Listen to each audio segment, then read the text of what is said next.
Hey folks, welcome to the webinar. Welcome back to Sustainable Design Masterclass. We're gonna get started in just a minute or two here. We're just gonna do our introductions and say hello to everybody.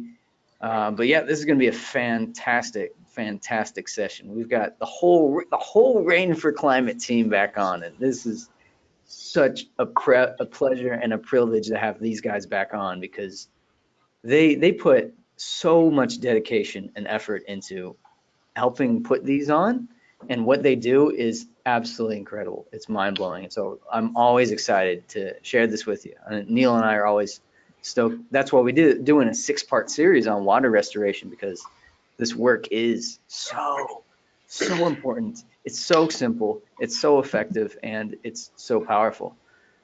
So before we get started, let me know if everyone can see and hear the screen all right. Just type in that chat box below. Let me know, if you can see, hear everything all right, where you're coming from. It's great. Elizabeth coming in, good. You see everything? Lee's saying sounds good. Awesome. George says, hey guys, everything looks and sounds good. Yes, can see and hear. Awesome. All right. Plen coming in from the Netherlands. Great. How about we get started? Neil, you want to do a little SDMC intro? You bet. Welcome to Sustainable Design Masterclass, everybody. This is a show that Raleigh and I put on average every other week. We focus on environment, agriculture, entrepreneurship, and really trying to answer the questions of what do we need to do to create sustainable human civilization, and how do we do it? And we've got over previous webinars we've done on these topics. We've got some really great ones planned coming up. The next one will be 2 weeks from today with the senior policy and science advisor to the World Agroforestry group. And we're excited to have you on here, excited to be doing this with the Rain for Climate folks who we love the work you guys do and respect it deeply. And Raleigh, you take it away from here. Okay, great. So yeah, as a quick reminder too, make sure to get the most out of this, make sure you close your Facebook and all these silly background things. You don't want to be distracted. These guys have put weeks and weeks into preparing this, so give them your respect. Give them your respect. And also, you don't want to be distracted, and it'll slow your internet down, so make sure you close those. So again, I'm really excited to bring back on the Rain for Climate team because Mikhail Kravchuk and Jan Pokorny and the authors of the New Water Paradigm, they started this plan called Rain for Climate, and it's mind-blowing because it is one of the most direct, effective pathways to doing something that almost seems too good to be true.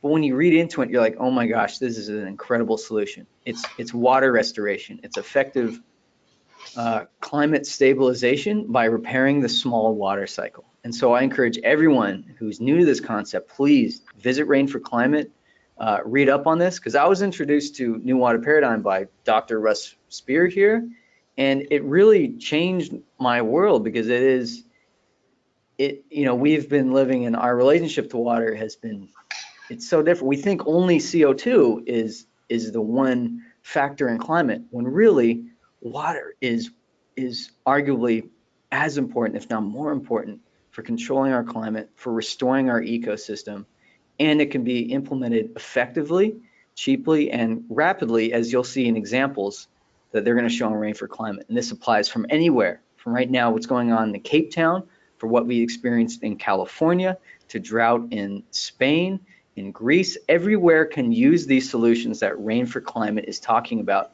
to effectively repair the water cycle, to effectively repair the weather and make it rain. So this is absolutely incredible. You're going to be blown away, and I'm excited to bring on and have this started by Vlado. So welcome back, Vlado. Oh, Vlado is the head of one of the lead organizers at Rain for Climate. So it's good to have you on. All right, thanks a lot, Raleigh. Well, thank you for having us. So first of all, a warm welcome to everybody who is online with us or whoever is watching the recording. So thank you very much for spending the time with us. And well, we're just very excited to actually have a look at what we can do in order to restore the climate and how we can work collaboratively and globally to make things happen. Now, in terms of the logistics of the call, so basically there would be myself leading the webinar part, the presentational part. So this would be somewhere around 50-60 minutes. And then there would be Michael and Jan and myself also happily taking the questions, should you have any. In terms of the program that is on the plate today, so we are actually thinking about doing a quick polish in terms of the previous webinar, because it's kind of critical information that we have disclosed there, and it's really essential to be understood so that we can follow up and carry on afterwards. Now, we are going to have a closer look on the actual analysis of the real-life scenarios in a couple of places worldwide. We are going to touch base on the relationship between the sea level rise and how the desertification of the continent is related to it, and also the relationship between the carbon and water and what it has to do with the climate. On top of that, we are going to have a closer look on a couple of projects that we have done or our partners have done worldwide, and how the lessons learned from those have shaped the rainfall climates to what it is nowadays. And last but not least, we are going to spend some time on the rainfall climate itself to make sure that we do explain how it was designed and the principles it was built on, because it's essential that this needs to be understood if this is to become a global movement. So first of all, a short summary on the rainfall climate and what we have gone through in the first of the webinar. So our goal is to become the umbrella program for the communication and for campaigning. It's absolutely essential that people, regardless of the location, they do recognize the rainfall climate as, oh yeah, this is the thing that can help to stabilize the climate. And no matter whether you are in North America or Australia, it should be identical. This helps to keep the momentum, and it helps to bring the attention of the ordinary people. The aspiration that we have is actually to carry on with the center of excellence that we've got, and we want to specifically carry on the collaborative and also on the quality of the work that is to be performed. This is absolutely essential because the rainwater retention measures, when they are implemented, they also need to be done well and effectively to make sure that they are not going to lose the effectiveness over the time, or they are going to not function at all. Because if not done properly, again, this hurts the concept, and therefore it is absolutely essential to make sure that we know what we are doing. And the rainforclimate.com should be a data repository for anybody who would like to get familiar with the concept.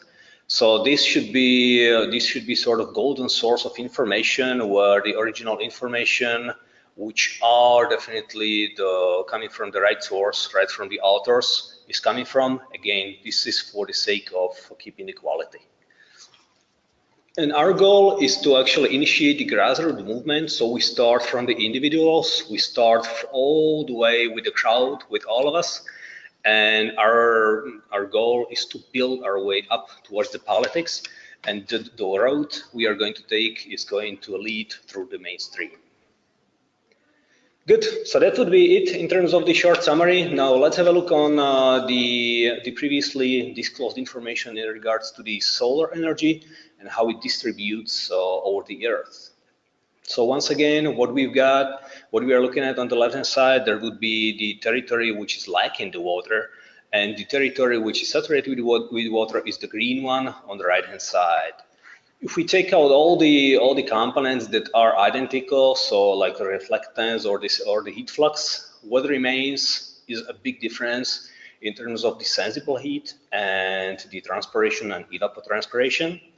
And the healthy environment saturated with water spends around 80% of the high dosage of the solar radiation on the evapotranspiration. So this is where the high amount of energy is consumed on the physical principle of changing the state from the liquidus water to gaseous. And only about 5 to 10% remains for the sensible heat. It's just the opposite where you have a dry land where only a little bit of the water that is left on the territory is used for the transpiration and the evapotranspiration, and the rest turns into heat.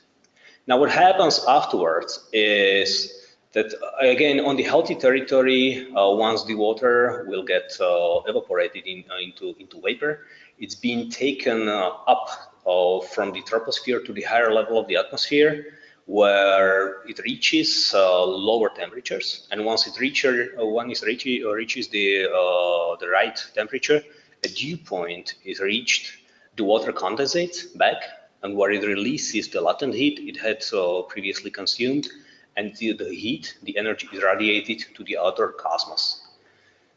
This is the very thermoregulation mechanism the Earth has been working with for ages, and we managed to break it down just precisely through the means of lack of water on the territory, which is the situation on the left-hand side.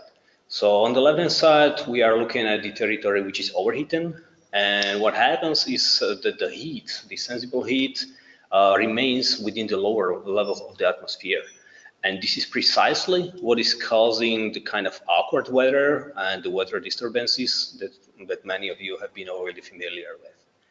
And the effect it brings, regardless of whether it's a city or agricultural land, is that within this dry territory, there's a higher temperature. There's a higher temperature which is somewhere above the territory, according to, hold on just a second, let me get rid of this, okay. There's a higher temperature compared to the territories around. And what happens is that the air is actually pushing, the heat is pushing the cooler air out from the overheated areas to the cooler region.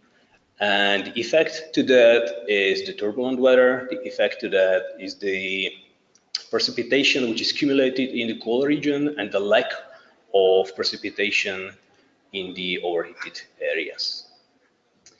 Good, so just let me erase the drawings, and we are moving on to the next one. So now let's have a look on the first of the island, which is literally an island, a heat island of Cyprus. So what we can see on this picture, you can actually literally see how overheated the island is and how the clouds are flowing around. I mean, this really is mind-blowing. This is a satellite picture when you are looking almost in real time, like how the function of the heat island impacts the local weather on Cyprus.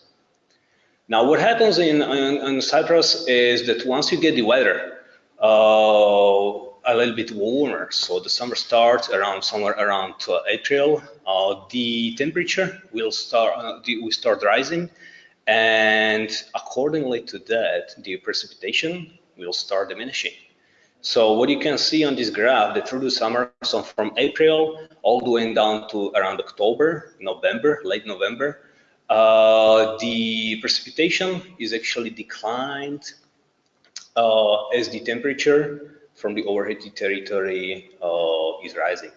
What is very important to notice is that in Cyprus, over the past 30 years, there was a decline in precipitation of around 15%. So they have lost around 52 inches of rain over the past 15, actually 30 years. Now moving on to the next one, we are going to have a look on Greece, and welcome to the Acropolis, the center of Athens. And the cities, in very nature, they basically, as they have been evolving, the channelization started to evolve, and the channeling of water was taking place ever since the settlement started to occur. And again, it has taken its toll on the temperature. So again, very similar scenario, starting from April all the way down to approximately October. You can see the temperatures rising and the precipitation declining according to these. And infamously famous Cape Town with the day zero approaching. So this is actually a critical point, if you would, or location where we can observe what happens with once the ecological systems are distorted. So actually, what we see is that the ecological systems are distorted, and the price that it takes is that once the temperatures will start declining, since we are talking about the south hemisphere, so around April, again, you can see that the rainfall actually rises as the temperature decline. But what happens long term is that they have lost over 100 millimeters of the rainfall in the past approximately 80, 90 years. And the price for that is the externalization of the precipitation. So what happens is that where the precipitation should occur over here in this time frame around May down to August, so it's quite likely. The result of the externalization is that it either is not going to show up at all, or if it will show up, it's going to flush out the city because it will be enormous. So that is the price that we have for distorting the ecosystems. Now, apparently, the solution within the big dams is not sustainable long term, and it is time to start on building up the ecosystems and restoring the small water cycle. By the way, for the Cape Town, ourselves, we have approached the municipality and we have proposed them cooperation. So at this point, we are still waiting for the feedback to see on how we can launch an international collaboration to get things done. Now, let's compare the heat island impact or effect in the western coast of Africa.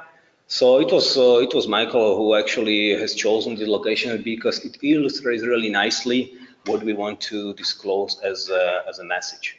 So we are looking at 3 different cities. They are pretty much in very similar geographical area. In terms of the solar daily intake, they are more or less identical. And what the difference is the amount of ecosystems that do remain in terms of the foliage. So now let's have a look on the first one. So Monrovia. So Monrovia actually is, as you can see, it is located down south in the tropics. And in terms of the precipitation, you can see that the precipitation is distributed more or less evenly through the year. Now, I would like to bring your attention particularly to the numbers on the y-axis. So what we have, let's take 200 millimeters or 7.87 inches. Just kind of keep that in mind. So this is probably the highest the precipitation gets over the summertime. Now moving on to the next one. We are moving up north to Dakar. Now what happens in Dakar, so we are moving on the semi-arid area, the amount of precipitation overall remains more or less the same. I mean, it rains around 18% less than in Monrovia. But what happens to precipitation is that it does get extreme. So as I called up your attention previously to the graph, so this is those 200 millimeters on the y-axis. And what we can see in terms of the distribution, that half of the precipitation actually falls within the rain season. This means that the small water cycle is actually partially empty, as opposed to Monrovia, where it was functioning well, which we can see on the distribution of the rain. So, and coming to the extremes, again, we are looking at almost double of the amount of precipitation in the rain season. Now moving on to the next one, we are going to move up north So up north in Nouadhibou, so those 200 millimeters that I called your attention to, they would be somewhere around here. So you can see that we are not even making it that far. There is literally no rain in the desert area. This is due to the fact that a large amount of sensible heat is being produced, and it just simply will not allow the cold and humid air from the Pacific to enter the inland. So this is the impact of the heat island as demonstrated on different locations. Now moving on to the next slide. So what happens in the desert areas? I mean, honestly, life is going to find its way. So it is not like it is the end of the world. Nevertheless, apparently within the desert areas, the ecosystems are not thriving. So the more water we lose, the less life is going to be supported within the area.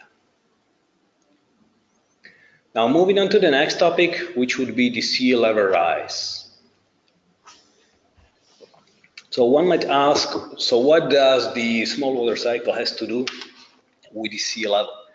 Actually, what happens is here on the left-hand side, you can see the small water cycle being emptied in the different times in the history. And so Michael's calculations actually prove that we are raising the sea level by 2.1 millimeter or 0.08 inch annually ourselves. This is the 760 cubic kilometers or around 170 miles, cubic miles that we channel from the continents down to the sea. The impact it will have, we all know it. Part of the cities, the coastal cities, are in danger of the floods and at verge of complete destruction. Now, it is important, or it's actually important to understand that we can do something about this. And so here we would like to make one parallel to the historical events that occurred previously. So moving on to the next one, once I will manage to find my cursor. Yes, so this is the sea level rise. It has been described so many times.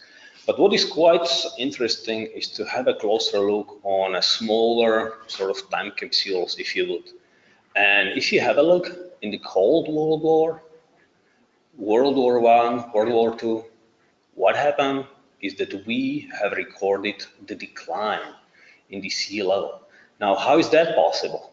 One of the plausible explanations would be that the world events do create rainwater retention measures, not in a very optimal way, that's for sure, but definitely they are very effective. So, and actually what happened, well, what happens is in the Cold War area, we have tested many atomic bombs and many of the weapons of mass destruction. So overall, if you would make this an average, you would realize that there is almost no sea level rise during the Cold War area. And this is probably, I mean, here we are speculating, but one of the plausible explanations would be that the tests of the nuclear weapons have created sort of a shade in the atmosphere, which was protecting the atmosphere from overheating and lowering the amount of energy intake that we take. Good. Moving on to the next point. The different types of territories and the territory management, the impact that it has on the climate and on the emptying of the small water cycle. So these figures that you can see over here are actually based on Michael's calculations. And what we can see, this has been measured and calculated for Slovakia. It is the forests, not well managed forests, that they are responsible for the loss of water overall by 17%. The agricultural land, about half, and around 30% comes to the urban areas. But what is very important actually is to realize that we can do a calculation in terms of the surface area these land types take. And what comes out of it is that the urban areas, they are 5 times more efficient in terms of the water loss as the agricultural land, and they are approximately 10 times more effective in water loss as even badly managed forest. So that's probably the takeaway from this slide. Moving on to the next one, carbon. So, well, there's more forms of carbon in the nature, and honestly, there's also a couple of different perspectives that we can take on carbon. So, first of all, mention the carbon cycle.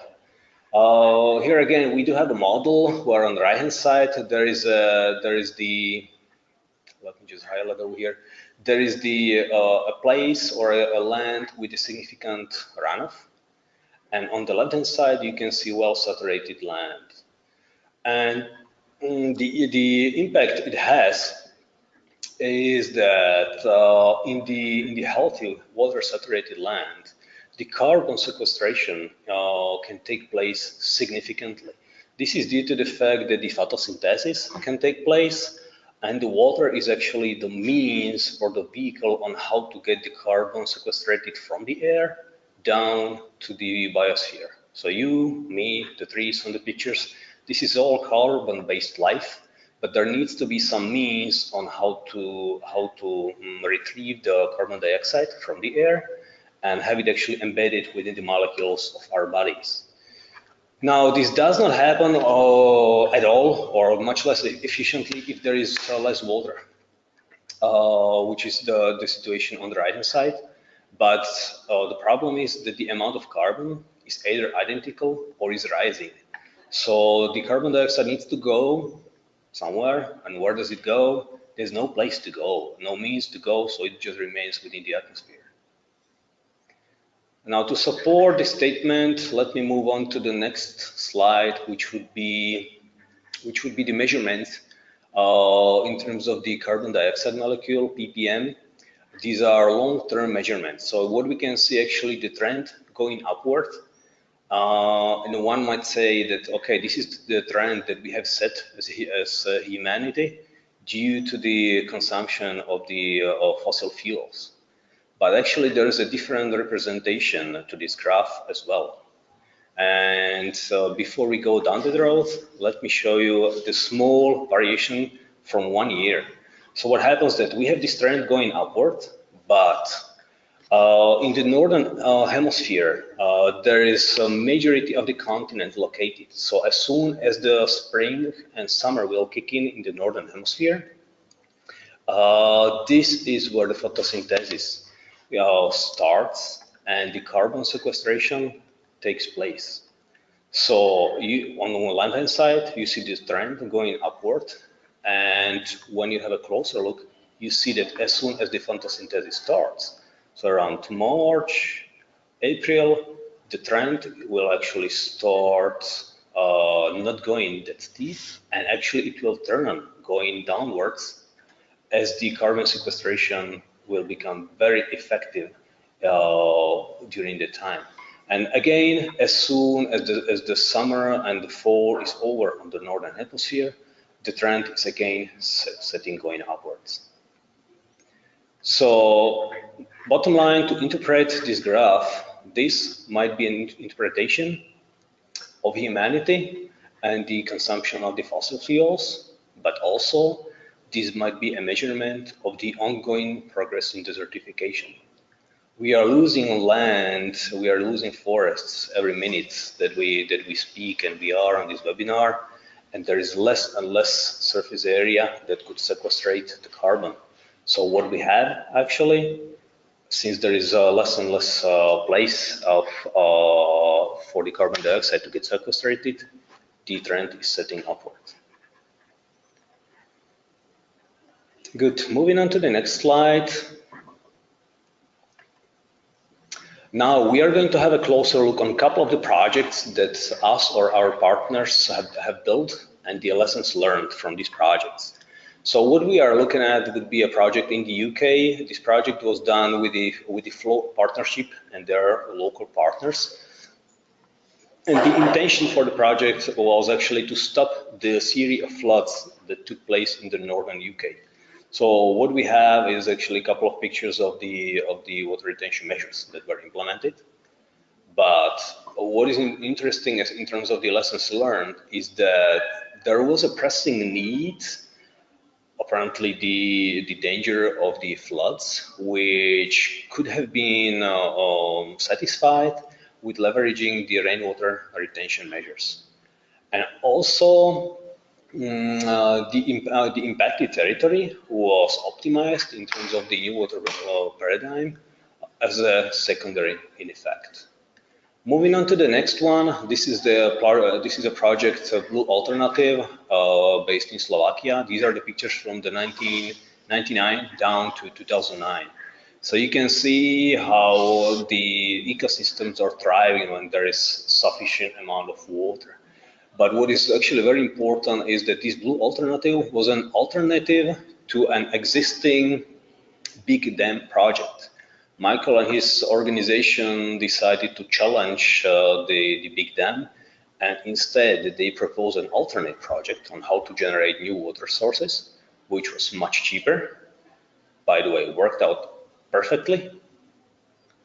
And in terms of the lessons learned, what we have learned the hard way is that the rainwater measurements, the rainwater implementations, they're actually indirect or against the direct interests of the very strong lobbying groups. Namely, we are talking about the concrete, energy, big dam, and water and rainwater management. And this conflict, so that it can be effectively solved, there needs to be enough knowledge in general public to create a pressure against these lobbyists to make sure that the situation will be balanced out. And not everywhere there will be just a big dam, because as we can see in the Cape Town, it's not the big dams that solve the situation.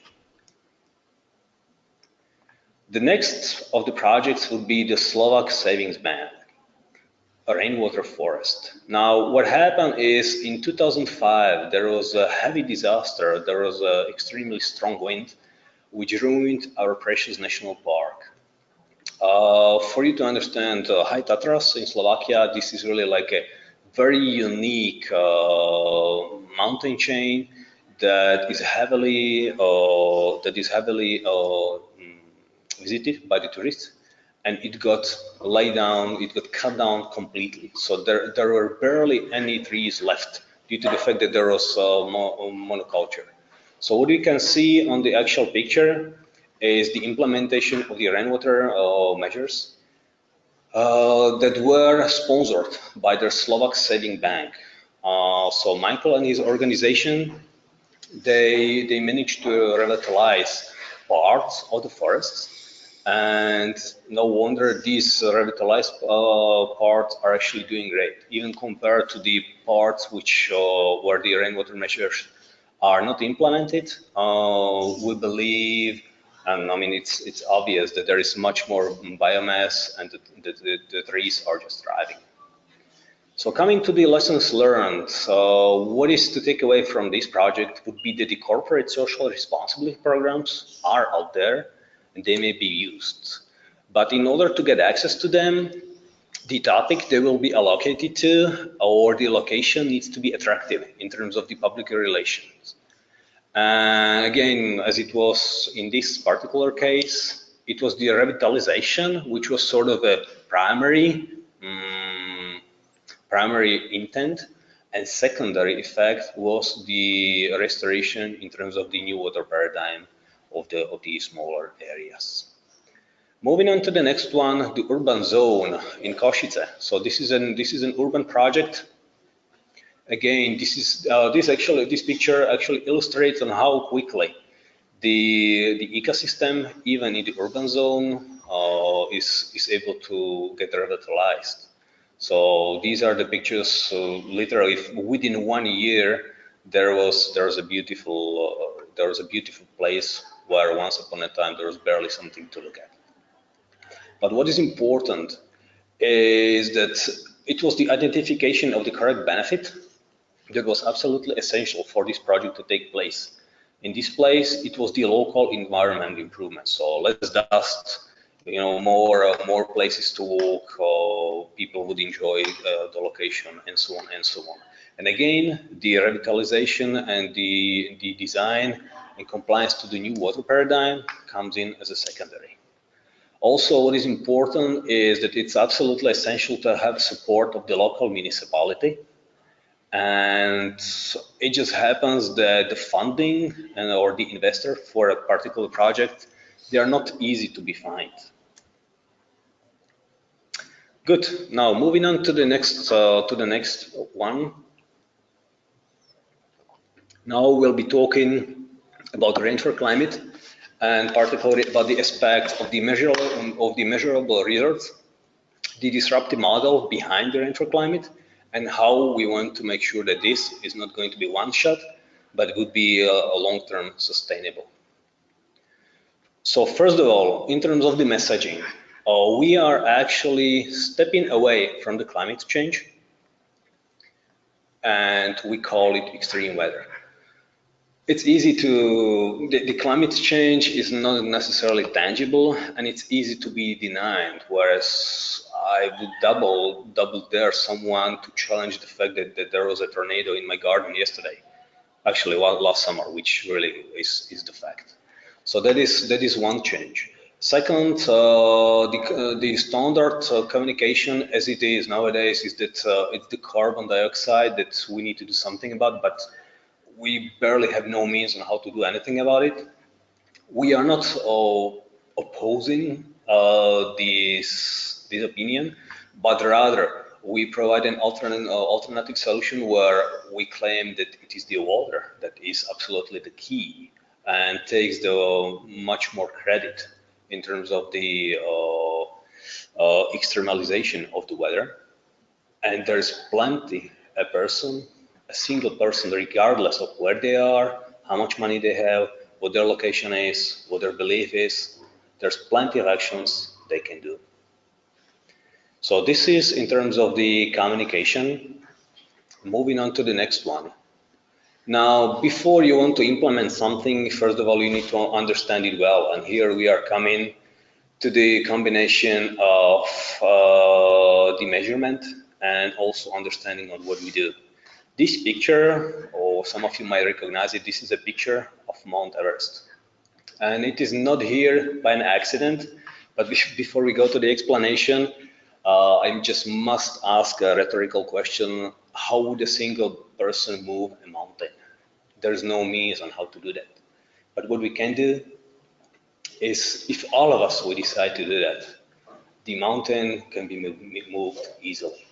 And the Mount Everest actually represents the 700 cubic kilometers or 170 cubic miles of water that we are losing annually and that we need to return back on the continent. And it just happens to be the 35 times of the volume of the Mount Everest from the sea level all the way to the top. Now, if all of us, we decided to do that, it would take every single human being 7 days a week, and they would create 100 cubic meters or 3,500 cubic feet of water retention measures. And probably within a year or two, for example, we would have under control a sea rise, which we cause by the loss of water from the continent. Now, is it easy to be done? Not necessarily. Now, how do we get this done? Actually, what do we want to do? I mean, I call this project the longest pilot period ever that I've ever seen. There has been a large number of years that took place, many of the allocations, forming of the theory, which lead us to this point. And at this point, we are entering the phase 2. So the campaign is already ongoing. We are preparing ourselves for the crowdfunding. We need to create enough of the buzzword to make sure that the word would be out, what needs to be done, and now the question is, how does it get done? And the answer is, the rainwater retention measures can be implemented as a paid-for service. And the service is to be provided to the customers or to the businesses. And once we get sufficient support from these type of projects, which are being paid for, and we work, we pick up the partners and we initiate more projects.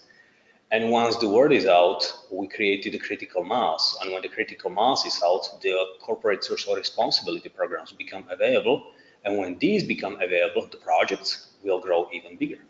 And when they grow bigger, we move on to the next stage, where we start working with the governments, we start working with the regions, with the states.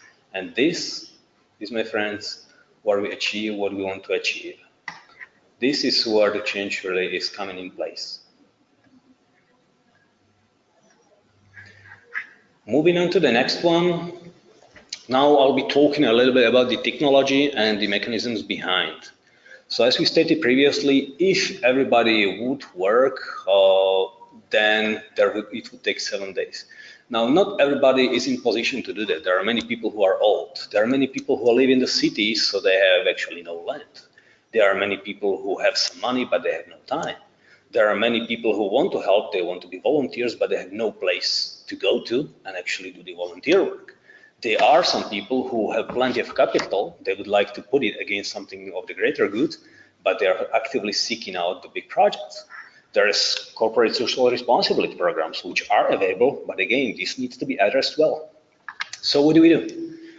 It is the crowdsourcing that actually unlocks the projects that otherwise would be unreachable in terms of the actually making them happen, and also in terms of the scale.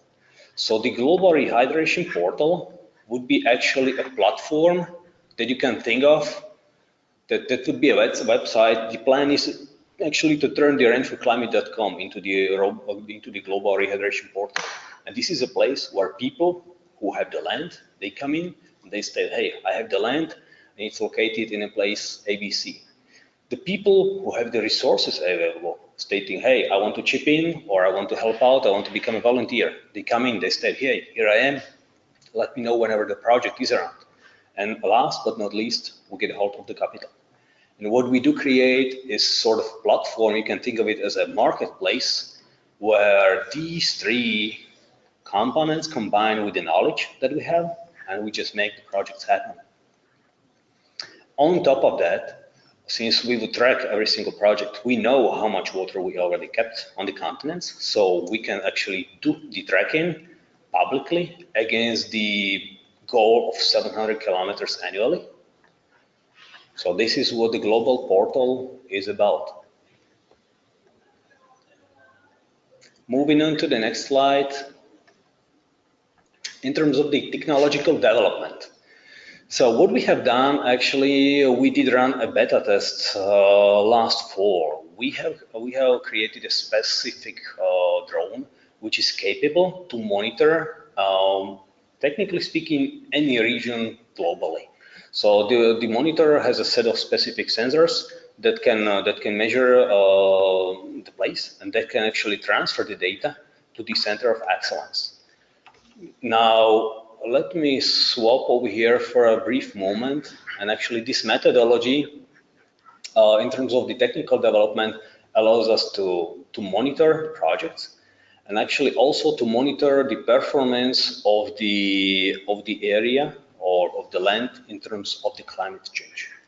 And for that, we have been awarded the AI for Earth grant by Microsoft.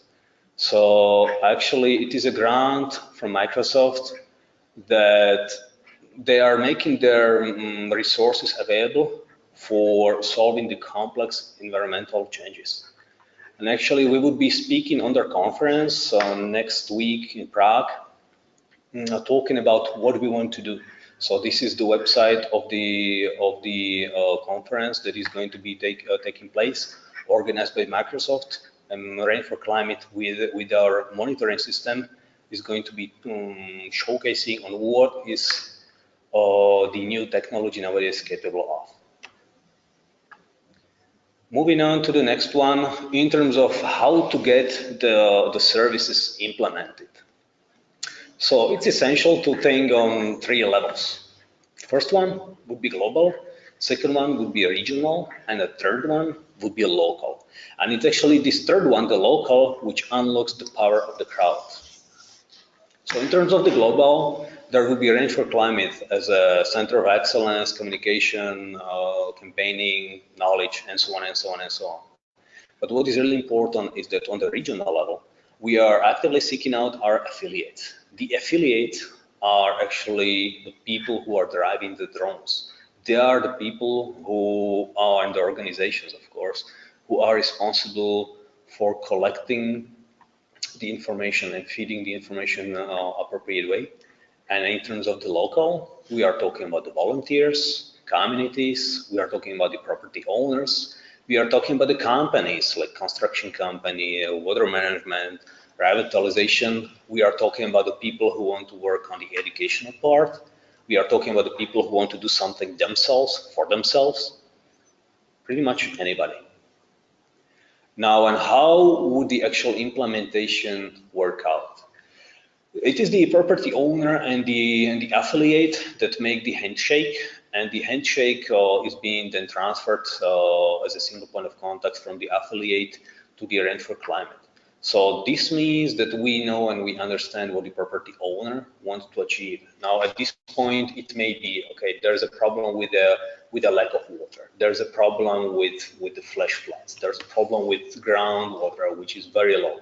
There's a problem with erosion, wildfires, you name it. The problems related to the climate change and actually to the desertification process, they are through the whole spectrum. But what is very important is that it is the rainwater retention measures that they are able to resolve these problems.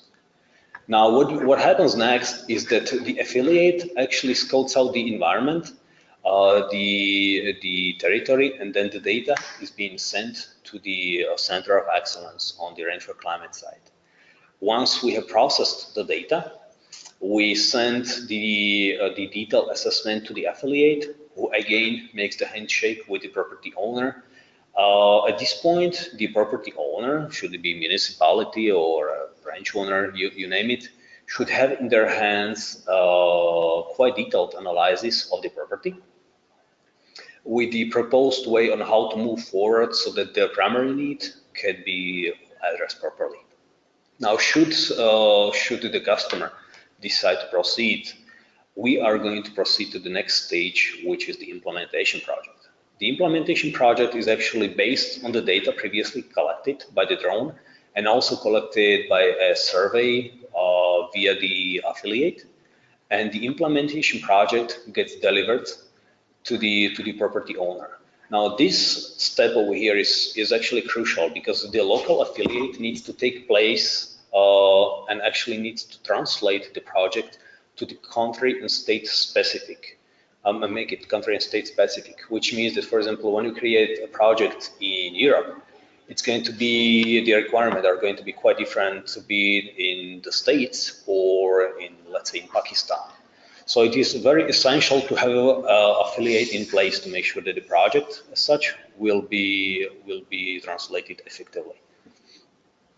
Next, when the project will be actually taking place and the implementation takes place, it is the affiliate who works with the crowd. So they work with the volunteers, with the communities, or with the local companies that do actually the implementation. At this point, the jobs are created in this phase, and it is the job of affiliate to make sure that the implementation is going in alignment with the project, making sure that the rainwater retention measures are implemented in the quality that is expected. And last but not least, the compliance once the implementation has taken place. So again, there is a handshake between the affiliate and the property owner. And what happens is that the affiliate flies the drone above the land once again. The data is collected and is being sent to the Center of Excellence. And by the means of this CI2 monitoring, or climate impact index monitoring, as we call it, we assess the territory. And when the rainwater retention measures have been implemented carefully and in the sufficient quality, then after first rain, we are actually able to objectively measure on how the territory performs. And this means that we are going to issue the CI2 certificate to the property owner. And two things happen. First, the value of the property as such is increased due to desertification and due to the fact that since desertification is valid for 5 years, it is more than likely that the rainwater retention measures are going to be active for the next coming 5 years, making sure that the primary need is addressed and the property is actually, the value is being increased. And at the same time, we are going to record this property to the global rehydration portal as a property which is sort of checked. So this one is done, and that one does not need to be taken care of for the next 5 years. And we know the performance of the territory. We know the amount of water that gets retained over there, due to the fact that it is us who had designed the project and we are familiar with the local conditions. Good, now moving on to the next stage. So if this is a service to be paid for, what happens with the money? First of all, this service is not necessarily to be paid for in every occasion. I mean, there would be instances where this needs to be done for free, or there will be instances where the situation is very specific. But should this be normal service provided, then also the profit does get distributed on all 3 levels. So again, here we are supporting the local economy, where the local crowd, they take part of the credit and part of the profit for their work. It is the affiliate that makes some money from, again, for their work. And then part of the profit goes to the global level. Now, what happens on the global level are basically 2 things. First one, we also, of course, are going to take care of the operational cost of ours. But actually, and more importantly, we do still invest in the Center of Excellence. So we have the R&D in progress. We are working on research to make things even more efficient. And actually, what we want to do is we want to have a campaign, an advertisement campaign aligned with the marketing communication previously stated. And this is how we want to make things happen and how we want to get the message out and become it mainstream. So we can think of a 3-minute Super Bowl time where instead of looking at a commercial product, people will be actually hearing on what can be done to stop the climate change. This is what the ultimate goal is. Now moving on to the next one. How do we want to manage such complex program? So actually what happened is, again, we are still thinking about the global, regional, and local. The global action plan has been done, it's available on our website. And then the regional action plans are actually created based on the logic and the specifics of the region. For example, we do have already ready the US action plan. For Australia, it would make sense to create one because Australia is sort of unique ecosystem as such. We will be closely working with Portugal in upcoming weeks. So as a side to that, we are going to create the action plan for the whole Iberian Peninsula, since it would make sense, and so on and so on. So based on the region, we split it up into how things should be done strategically, and then we are going to the actual implementations. Implementations will be chosen and will be done according to the action plan, which was designed for the region. And also in parallel to that, what takes place is the educational activities. And also part of the knowledge would be released as an open source, so we can support this also for people who want to do it themselves. Good, moving on to the next one. The disruptive model and innovation. So is this really innovative and is this really disruptive? Well, first of all, it's data-driven and it is proven to work. Second, it is respecting the existing laws and not only physics behind, but also psychology and human behavior, economics and marketing. We are using top-notch technology, which was never seen before, and we are actually working with data that never was done before. And when you think of the global portal, this is how we literally create market out of nowhere. Is this insane? well, I guess no question about it. But that is precisely why we call this disruptive innovation. Moving on to the last part of the presentation, the benefits that we are bringing as a global program with this water conservation program. So first of all, the climate moderation and the air conditioning via the small water cycle. By this time, we should have provided enough evidence, not only scientific, but also the actual examples, that this should be undeniable. On top of that, we are bringing the flood erosion, wildfires prevention, and actually we are enhancing the creation of water sources. So from 5,000 cubic meters of rainwater retention measures, what you get is one water source, which is going to give you a liter of water per second, which is pretty good. On top of that, since we are capturing the water in the continent where it originally was, we are stabilizing the sea level and working towards decreasing the sea level. If the water is where it needs to be, the carbon sequestration takes place. We are actually increasing the production of the biomass, and sort of a side effect, there will be also boosted food production. The biodiversity kicks in as soon as the ecosystems will have enough chance to work well. We are supporting local economies through creation of the jobs, and actually there's a secondary effect which comes after the location has been revitalized. And this, as a solution, is by far cheaper and more effective than any other existing solution. So where are we now? So basically the global campaign is ongoing. Since you are sitting here with us, hopefully it reached you already. Please share the word, it's going to help. We are actually working, Michael, Jan, with a couple of colleagues of ours on a scientific article which would be published. And this scientific article is going to create, or is going to describe the actual thermoregulation mechanism of the Earth as described in the previous webinar. We jumped from 8 to 10 countries involved in terms of the experts. Now we've been lucky enough to be awarded the AI for Earth award by Microsoft and Esri. The R&D for the drone is ongoing, and we are preparing for the crowdfunding. And actually, as a result of the previous webinar, we initiated cooperation with people in several countries. So the communication is already ongoing. Once we get our hands free after this webinar and after the Microsoft talk, off we go, and we carry on with the discussion with them.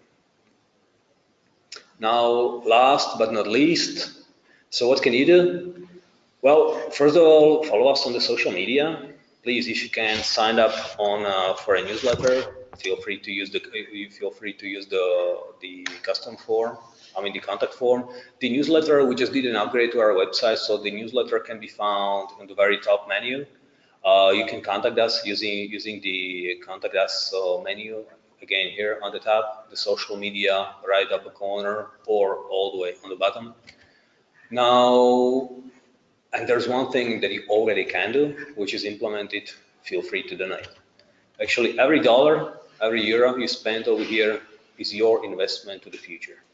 So we are going to use this money for the mission of the Arrange for Climate.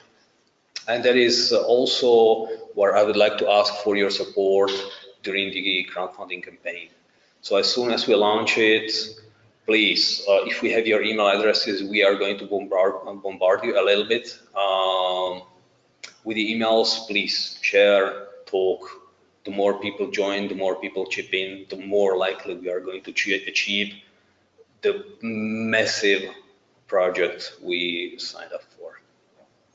And I'd like to finish with my favorite quote from one of the greatest men ever walked the earth. So first they ignore you. Well, we've been ignored. Then they laugh at you. Well, we've been laughed at. And then they fight you. We fought. And then you win. So now it's our time. Thank you. Raleigh, I guess I'm giving the word back to you. Thank you. Oh no, I'm here. That was excellent. Thank you so much, Vlado. Oh, that's exciting. I hear stuff like that. I'm like, okay, what can I do in my area? It's like Richmond. Okay, we get to do stormwater capture. We get this organized. Get rainwater gardens up and running. It's really cool because I think where the potential is if all of a sudden it's kind of decentralized and anyone anywhere can tap into these affiliate networks and get these projects started, there's no stopping the potential of this. This is absolutely incredible.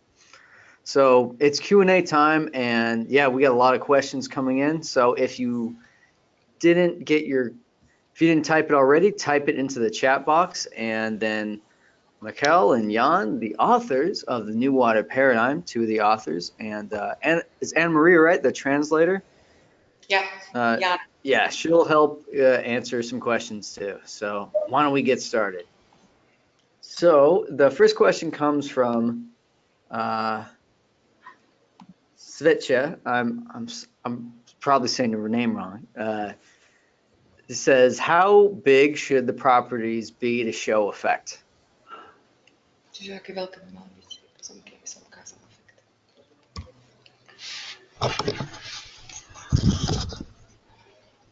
Okay, I will be answer. Yeah. It is all is possible to starting of 1 acres or 1 hectares. If you are ownership of, for example, 10 acres, you can do it, and will be starting to on the microstructural level will be restore of dew, starting to restore dew, because more water in ecosystem starting of the totally microstructure level to restore of dew and water. And I know about this very nice project in Tamera, which is only 140 hectares, and results is great, and it is really possible to develop concept on the microstructure level. So if I may, I would ask maybe that there is no property small enough so that it would not be of our interest. I mean, really, if you have a couple of square yards, you still can do a micro garden. Let us know. We are going to still upload it into the global portal. The microstructures, as well as the huge properties, anything is in, anything counts. Yeah, and microstructure is about your home and house, and if you have house which is, for example, 100 square meter, you can harvest all rainwater to your garden, and you can see results from that. Excellent. So this is a question from Gabrielle Harris. I think she's coming in from Spain. She's asking, in the Rain for Climate process, what party is designing the best options for restoration and water retention? Like where are these solutions are coming from? How are they being decided? So it would be actually what happens is that the local affiliate gets into contact with the property owner. There's a specific questionnaire to be filled out by the property owner, and also on top of that, either we come in person or the drone will collect the data. And by doing that, we have all the knowledge and all the specifics on the property, and it is actually us, based on our knowledge and our previous experience, who decides what type of rainwater retention measures should be placed, what dimensions, what the placement should be. So the expertise comes from the Rain for Climate, and of course taking into account the local specifics. Okay, great. I guess our next part of that is who's going to be maintaining these, who's going to be maintaining these projects, and is the service done by volunteers or is it paid for?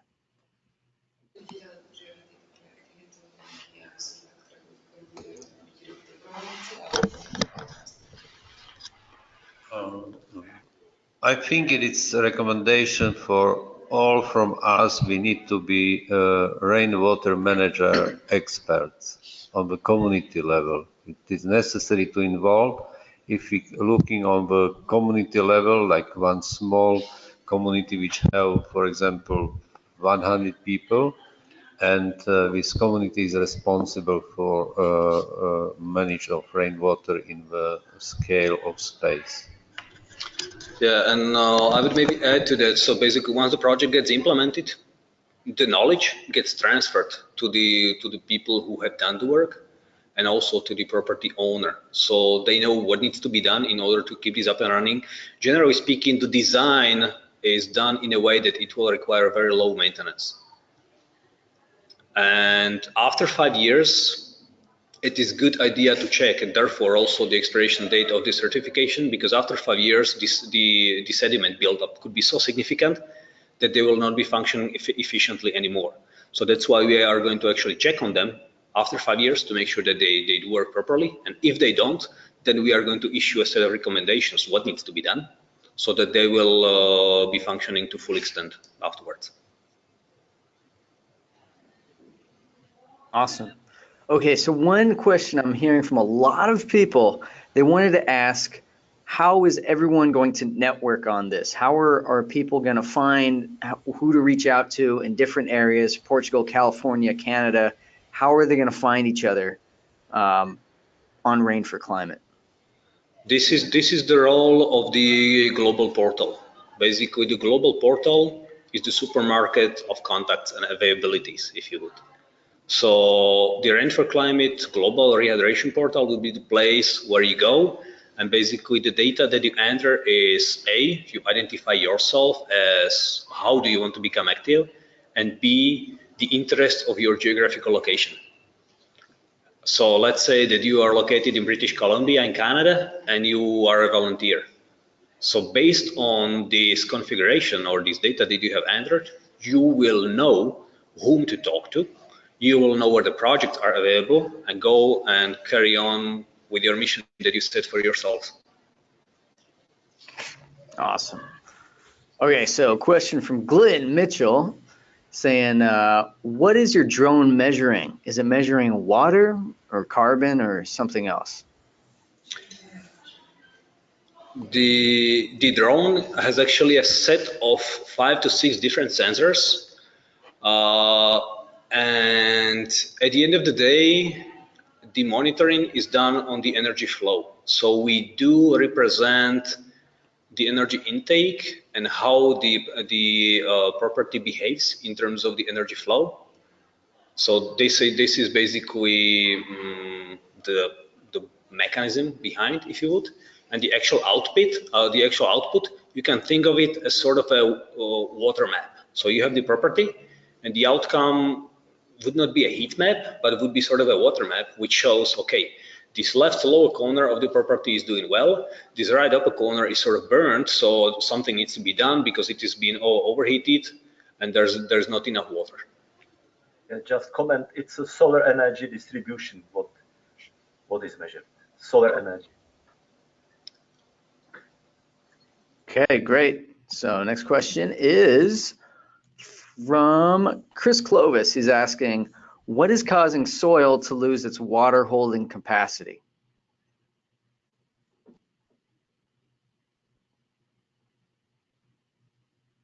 Hey, Neil.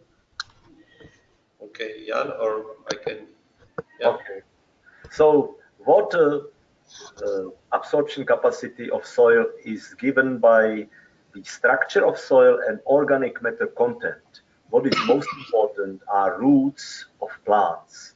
So the main principle of our approach is that rainwater is not drained, is not sent away, but goes through plants. And in this way, you increase primary production, you increase production of roots, and you make soil during years which really has high capacity to keep water.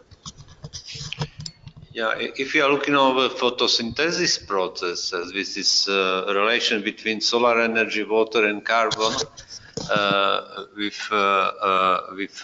chemical and biological processing in the soil, which mean every rainwater and drop of water which are keep harvest to soil, and starting to produce biomass and to increase great sequestration of carbon to soil and to increase of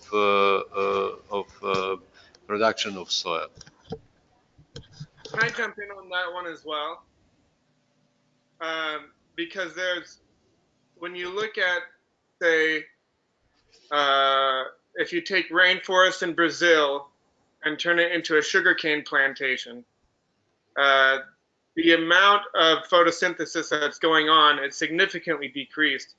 But then you also have things like tilling and laying on pesticides or fertilizers that all contribute to the reduction of soil organic carbon in that soil. And then you'll also get things like erosion washing that soil away, where you're not just losing soil organic matter, you're actually losing the soil itself into your watershed.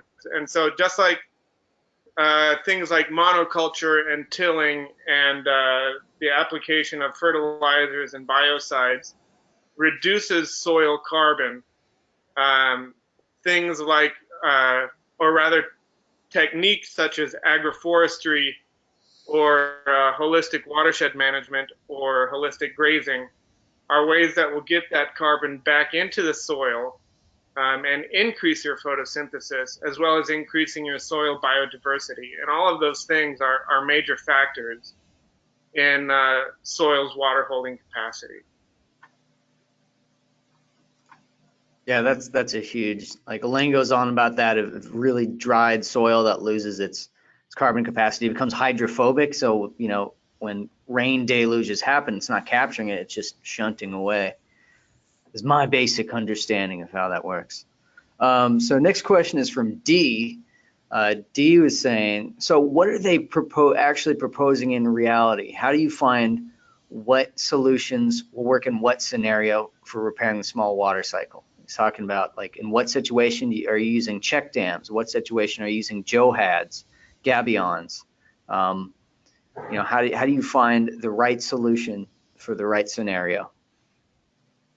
Well, this is actually based on the expertise that one needs to have. So this is sort of the knowledge that we have gained through the years. There's not necessarily like a flat scenario. If your soil does this, then do this. It is always very, very specific.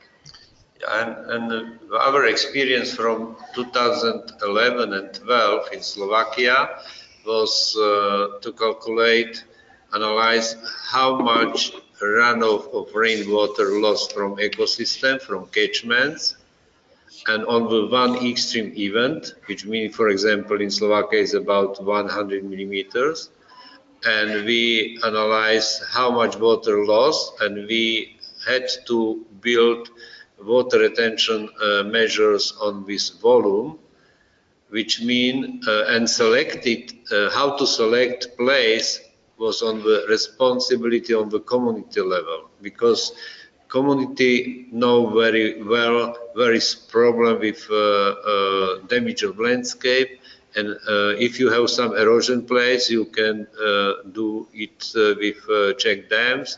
If you have more massive erosion valley, you can build gabions, and if you have agricultural land, you can build some contour trench.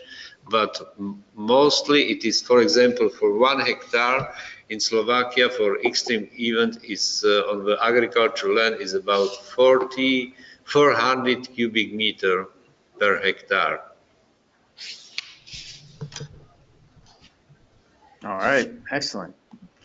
Next question is from Elizabeth. She's asking, will the Rain for Climate portal require any training, certification, or fees for affiliates or communities?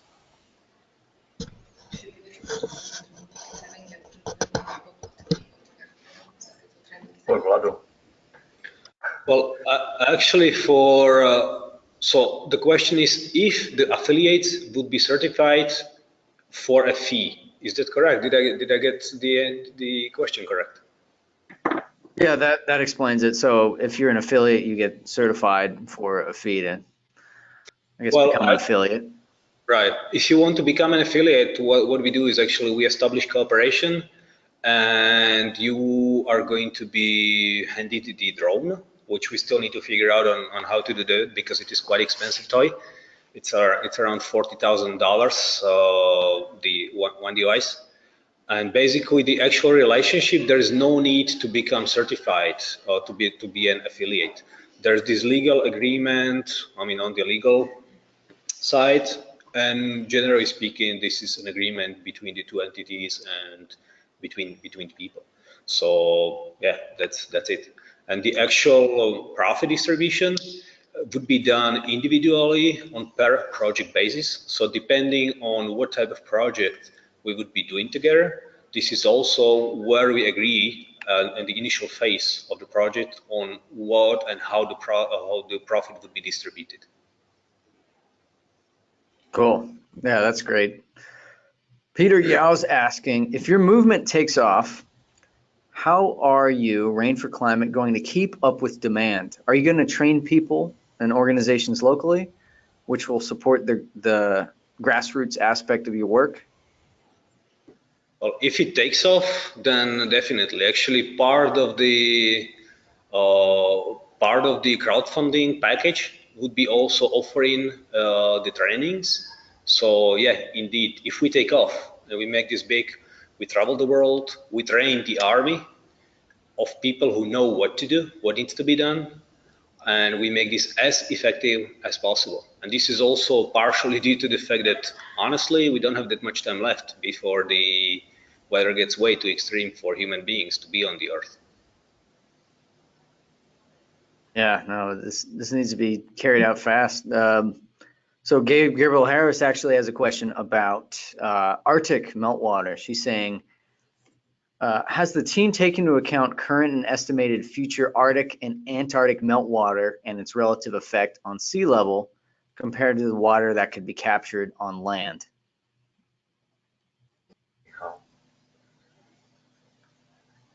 It's a mic. And we analyzed from Slovak case that it is all continents is the same level of desertification process, which means globally it's 760 60 cube kilometer loss of rainwater of continent, and to add to sea level rise, which means it's 2.1 millimeters. It's only from the desertification process. And some part from iceberg, especially in mountains like in Himalaya or Alps and Greenland and in South America part, it is lost, but I cannot calculate how much because we have not information. But main problem about the melting of ice, it is results from increasing of heat of the continent and change of flowing of frontal system in atmosphere. Because, for example, is a couple 3 weeks ago in Slovakia was completely frozen, minus 20 degrees. But in north part of hemisphere around pool was about minus 1 degrees, which means problem about production of sensible heat to atmosphere, starting to create big chaotic flowing of air in atmosphere with negative impact to melting of ice. And if solution for that is to decreasing production of sensible heat on the continent. Okay, that makes sense.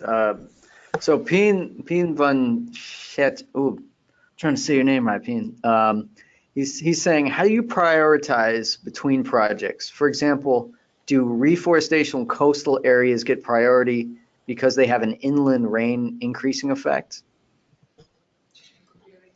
It would be better, yes, but I think important is any anybody who is willing to do it. So let's try, as we started with, even with a small island of vegetation which is vertically stratified, could function. But strategically, it's better to start on the coast. All right, there you go. So a lot of people are asking, like Aaron and Aaron Hackett and a few others in Portugal, like I think Tiago, are mentioning, you know, how do you get in contact? How do you get started training? If you have land, how do you start contributing to this right now? Well, get in touch with us, and yeah, we are going to agree on how to take this forward. Okay, awesome. So just to jump in again, I'm actually trying to get the project I run in Saudi Arabia as one of the affiliates. I don't know if we'd be the first in the Middle East, but it's something we're still exploring. But I think you know, we have access to about 5,000 acres that we're starting to manage, and the Rain for Climate folks will help us with the design and some of the measurements, and we haven't finalized anything, but it is something we're trying to do.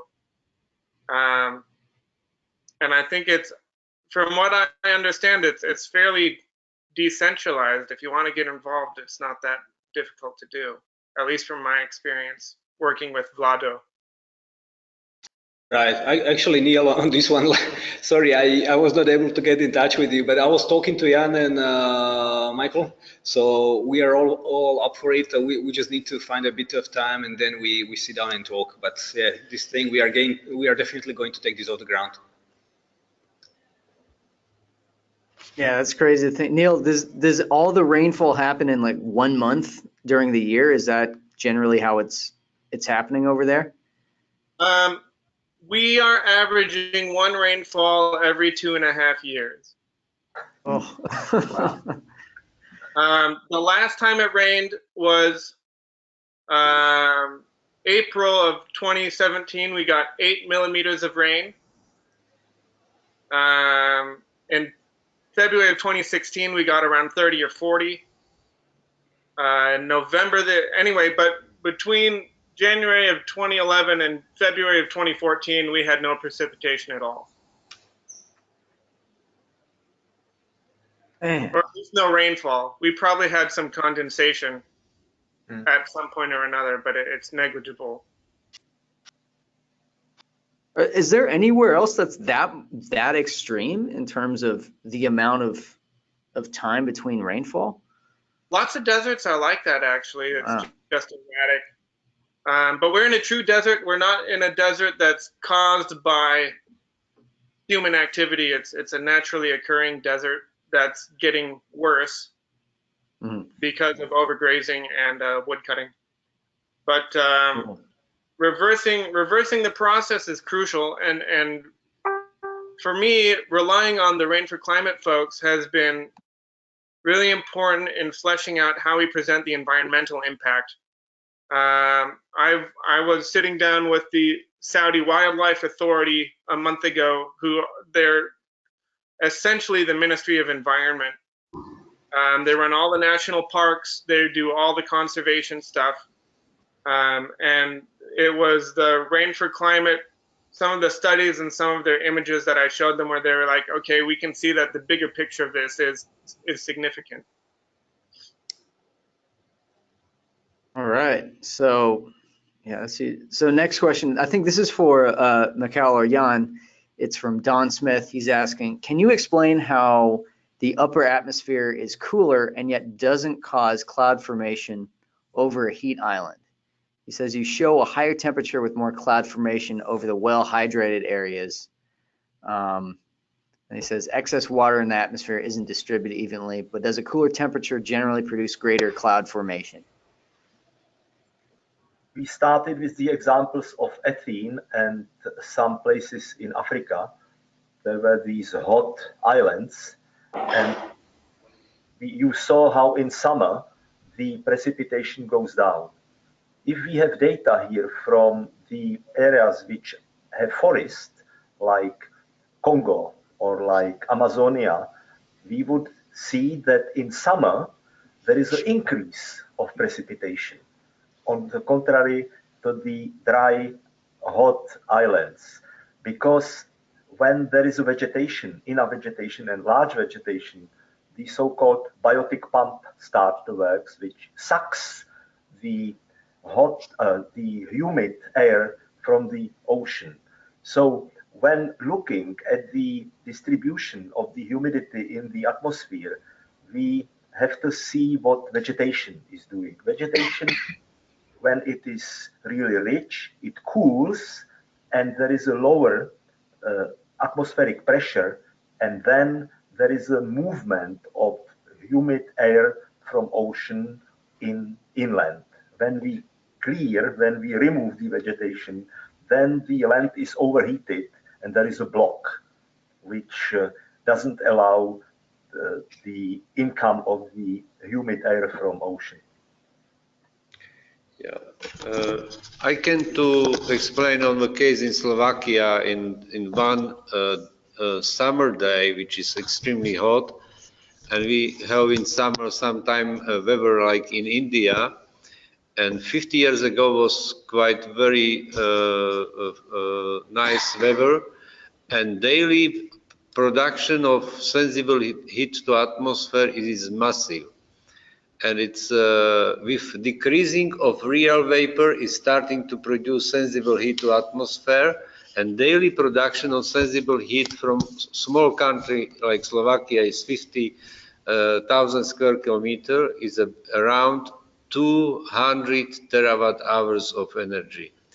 And you need know that it's one daily production of electricity in all power station in Slovakia is 0.1 terawatt hours, which means from dry land is produced to atmosphere 2,000 times more energy, which are completely change of behavior and flow clouds in atmosphere and change of distribution, time and space distribution of rain.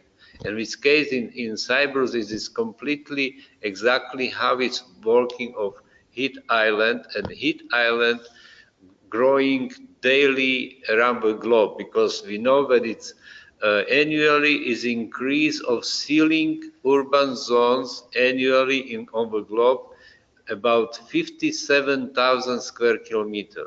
And the same is transformed from forest to agricultural land is more than 100,000 square kilometer, which means without the change of ecosystem from forest to agriculture, from agriculture to urban, starting to massive production of energy to atmosphere with this completely change of behavior of flowing of air and clouds.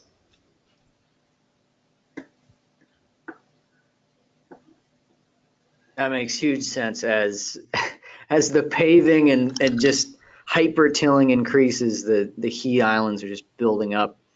As kind of a follow-on question, what are some of the best examples you've seen of that process being reversed? Like has there been any projects where the biotic pump has been restarted, for example, along the coast somewhere? So we have good examples.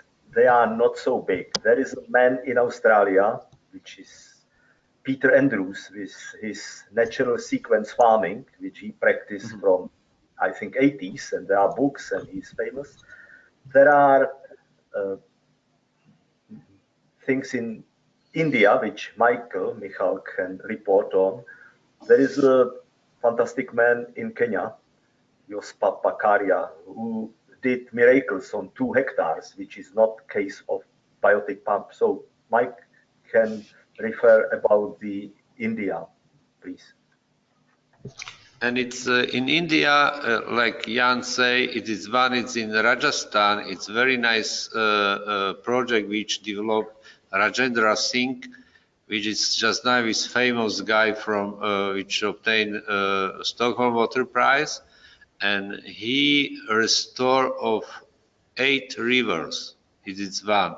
And second is very nice in Maharashtra, and water organization trust starting to develop with keep rainwater on the lands about 15 years ago and have excellent example and results with great benefits to production of agriculture foods, and completely in rural country which was dry up in special after Second World War. And just now it is quite interesting how is underground water table is growing, production of agricultural from agricultural land is growing, people return to a region, and this is this great example how to help for to disseminate this activity to another place around the globe. Great. So for those people who are new, just coming in new to Rain for Climate and the new water paradigm, where can they go to find the best examples of how water restoration can cool down temperatures and stabilize extreme weather?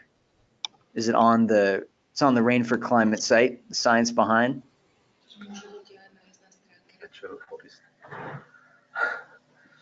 That is correct, actually. The goal of the Rain for Climate, so if you go to Rain for Climate and you go to the Science Behind section, that's where the sample projects are. Also, that is the place where you can watch some audio, video, and also do some reading. And actually more projects is coming in.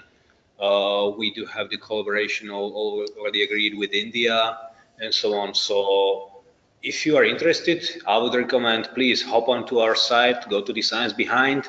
If you have any specific questions, feel free to ask, and more of the content would be coming up shortly. Yeah, and everybody, anyone who signs up for this, this webinar is going to be as free as long. I think we leave free forever, and everyone's going to get the replay afterwards. You'll get a link to the part 1 of this presentation, a presentation with Walter Jen about a great explanation of the science between how these concepts work. And yeah, we wanted to just get all of this great picture of science about this together. A lot of people are asking, is the portal up already, or has that not been launched yet? Actually, it had not been launched yet, and that's why the funding campaign. We need to get some additional resources, which we can sink into R&D. So the plan or the design of the portal is done, but we still need to do the programming, but this will take additional resources, which we at this point don't have. And that's the primary need of the crowdfunding, to get this up and running. Yeah, and in this movement, it is like pioneering ambition to develop new global movement, because we are just now around with these ideas to starting to develop this global movement for restoring of a small water cycle everywhere. Nice. So Aaron's, another question from Aaron. He's saying he really wants to get started training and implementing this. Where does he start with Rain for Climate if he wants to become an affiliate or someone who just wants to carry a community member who's carrying out these? Right. So please just get in touch with us using the web form, and we are going to get back to you. This will happen to us after the previous webinar. We've been for 2 weeks underwater with the email requests, but we managed to talk to everybody who got back to us, and we sit down with them. We spend approximately 1 hour, more or less, and then we agree on the next steps. Man, that's a commitment. Kudos to you guys for filtering through probably hundreds and hundreds of probably thousands of emails. That's always a challenge. So here's a question for Raquel from Raphael. She's actually asked this twice, and she keeps reposting it. She's saying, what is the relationship between water and climate and Rain for Climate? Are those organizations two aspects of the same thing? Čiže aký je vzťah medzi Rain for Climate a Water for Climate, nejakou inou organizáciou? Čiže medzi nimi nejaký vzťah? Water for Climate we are developed because I was last year in US, and we developed with Jane Lambert concept to develop on the East Coastal Zone, which name is Water for Climate. No, sorry, it's voice of water. Sorry, I forgot just now in this moment. Voice of water, and it's water and climate. It is we need to help or understand deeply. With its main concept is about rainwater, because it's with water follow down from sky, and we need to deeply understand and to starting to thinking about rainwater, because all water on the continent, on the ecosystem, is completely dependent on the rainwater.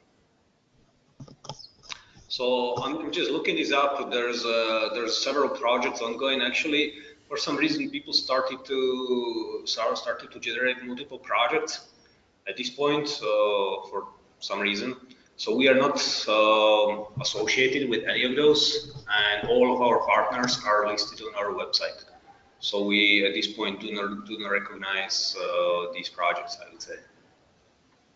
Nevertheless, would be happy to cooperate and agree on cooperation. So. Dang bandwidth, that always happens. A quick shout out, I gotta give kudos for a lot of great folks around this webinar. Christina Bertal, Dwayne Norris, who works with a lot of natural sequence farming stuff. Judith Schwartz is here. A lot of great people working on water are in attendance here right now. So this is great to see so many you people here who've dedicated a lot of years, and sometimes don't get the recognition you need, and because your work has been extremely important. And thank you for jumping into this for I don't know, some of the people better part of a decade, 2 decades. So thank you for showing up, and thank you for doing that work. Including Russer, he's been doing a lot of water work. You said something? When is the crowdfunding going to happen? Is that set for end of April? Well, actually, it's going to happen somewhere at the end of April or end of May latest.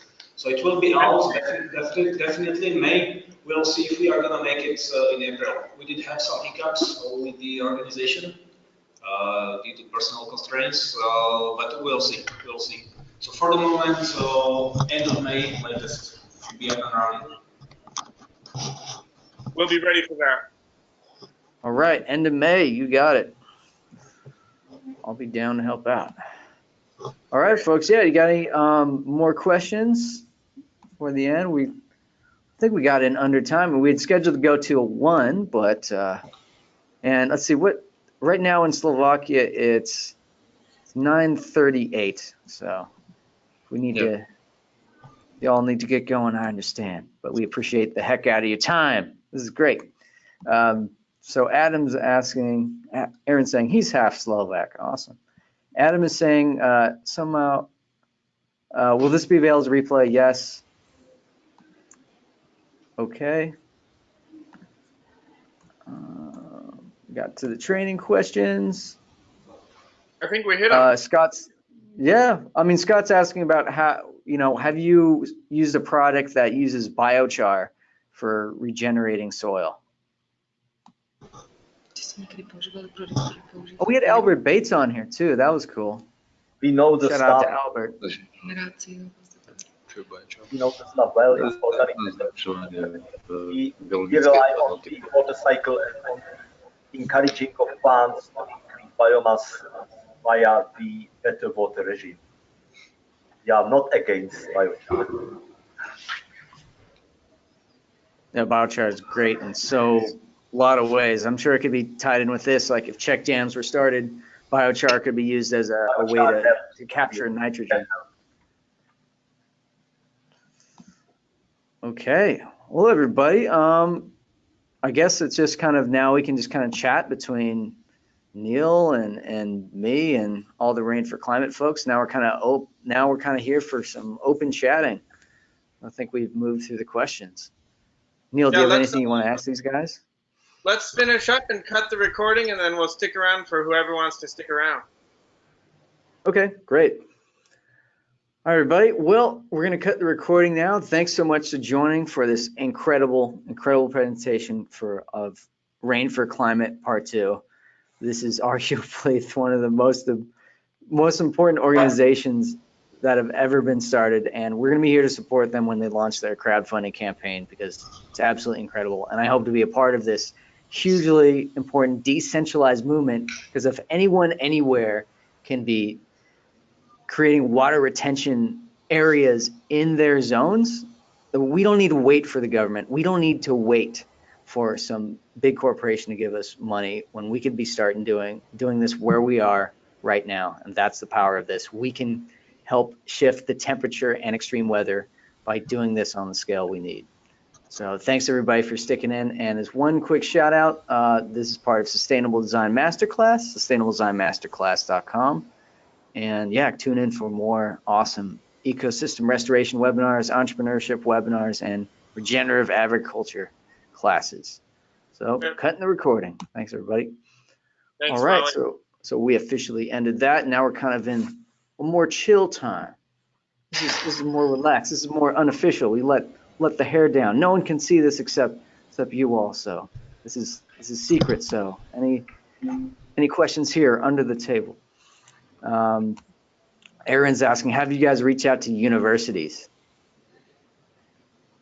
Yeah, what is their relationship with you? Do you get a lot of people who say this is nuts, this is crazy, this can never happen? How do you respond to that kind of academic pressure? I think we can show the history of the civilization and to show that they dried out and that we repeat the same mistakes.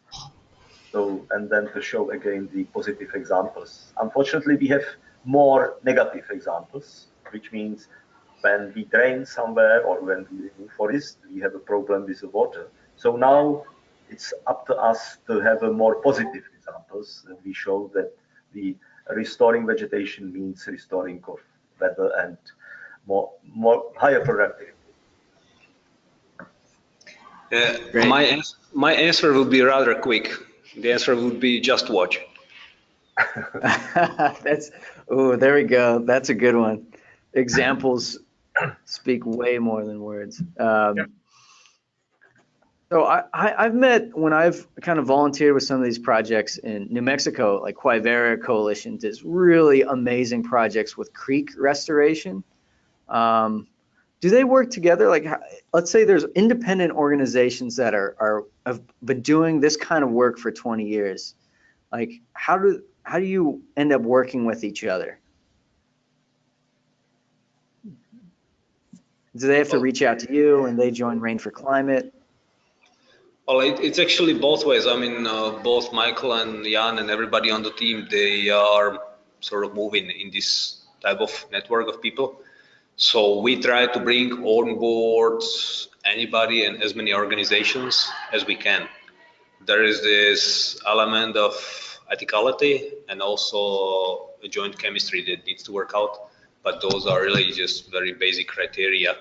So anybody who is already working on this and wants to get either more attention, wants to join more than everybody is welcome, we sit down, we talk, together we pull the same direction, the stronger we are. Because Vlado said, nice. Just watch, and in order to watch, we need positive examples. Therefore, such are important. Well, you already have a big library there of I mean, New Water Paradigm is absolutely incredible. Once I started reading it, I was like, I have to finish this book. This is amazing. Let's see, what's a good question? We're getting a lot of questions on techniques and tools. Like, we've had people ask about compost, about biochar, and about keyline, and about permaculture. And there's a ton of tools that are available as long as whoever's designing knows their proper use and application. And I think all of it has a place, given the right context. It's and I think what Rain for Climate are adding to something like the Quivera Coalition, or to the project I'm on, or to the regenerative agriculture, is that you are showing us a much bigger picture here of how it all affects. Because I mean, there are hundreds of thousands of people doing work with this sort of aim, and necessarily thinking about, you know, global climate. You know, they may be thinking about their own soil or about their own profitability. But I think what the value add here, the value that I get from it, is understanding that there are much larger implications, and that the opportunity to collaborate is a good one, right? There's a tremendous amount of utility here, in addition to the knowledge gained. But in terms of tools available, whether it's keyline or properly managed grazing, or, you know, a check dam versus a Zuni bowl versus, you know, whatever tools there are, that comes down to context entirely.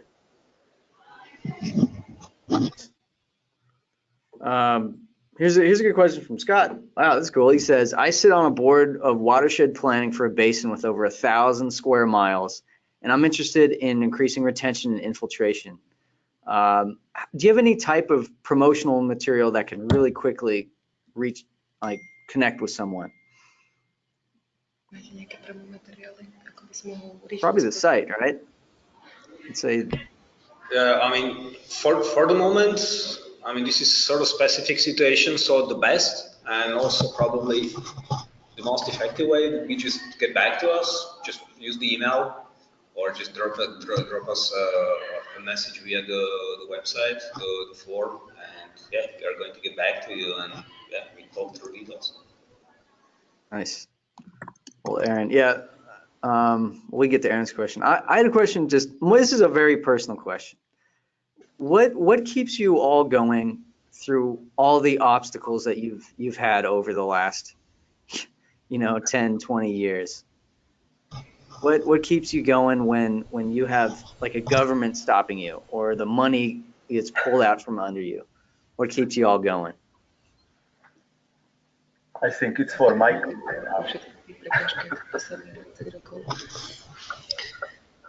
If we are looking for our kids and we are responsible for perspective and sustainability, this is our motivation, my personal motivation.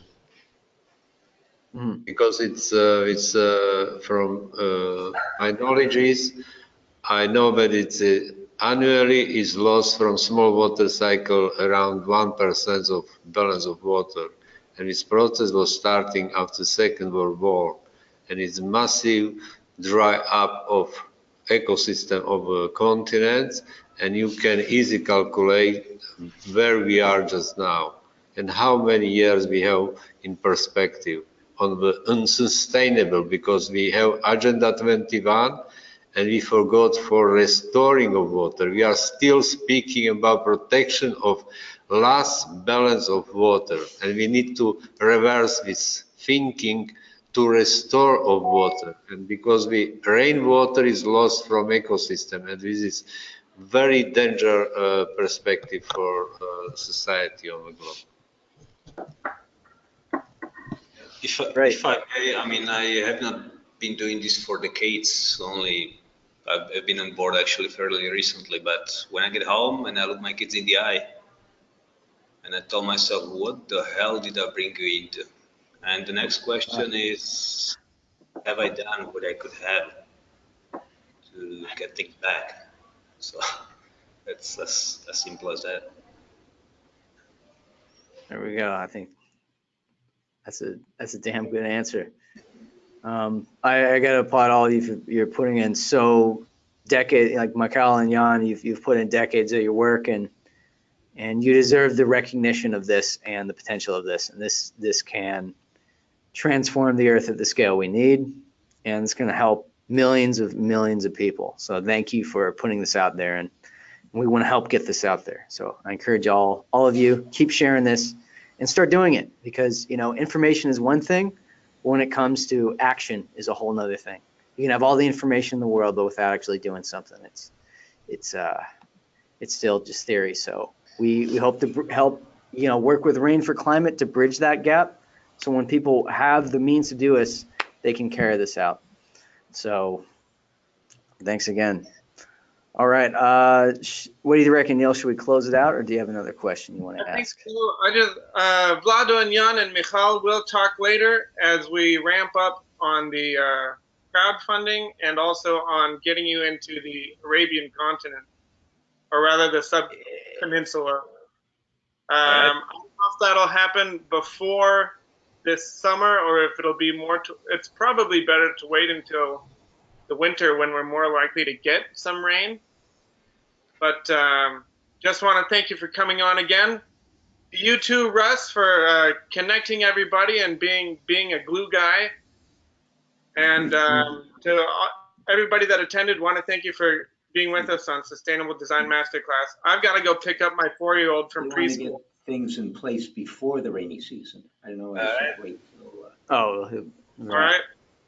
All right. Thanks, everybody. Well, we'll maybe bring these guys back sometime soon, and yeah, have a good night, everybody. Donkey again. Thanks for staying up till 10 p.m. over there in Slovakia, and we can't wait to have another Rain for Climate webinar soon. All right. Thank you for having us. Have a good one. Thank you, Vlado. Good luck. Michael, yeah. Bye. Help for water. I appreciate it. Thank you very much. Yeah, I love that. We'll end with that. That's such a good challenge word, like wait and see, wait and see. That's what everything's about. So if people don't believe this, they think it's too ambitious, just wait and see. I think that's the approach we all need to take. Do it and wait and see. All right, thanks everybody. Ciao. Thank you. Ciao, ciao. Thank you. Bye. Thanks all. Bye.